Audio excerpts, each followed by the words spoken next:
তোমার গায়ে রিয়াল মাদ্রিদের জার্সি কেন? তোমার গায়ে কেন বার্সেলোনার জার্সি থাকবে? তোমার মাথার চুল কেন ইহুদিদের মতো হবে?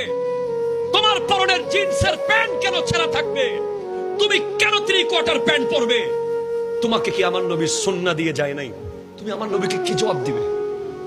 তুমি কি জানো আজকে তুমি যে নিজেকে মুসলিম দাবি করছো, এই ইসলাম দাঁড়িয়ে আছে রক্তের উপরে, রক্তের উপরে।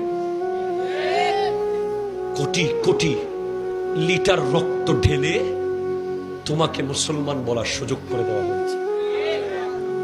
তুমি একটু কি ভেবে দেখেছো? হযরত আলী আসগর গলার মধ্যে তীর খেয়ে পানি যখন না খেয়ে চলে গেছে, সেই ইসলাম আজকে তোমার এখানে। হযরত আলী আকবর 70 টুকরা হয়েছে।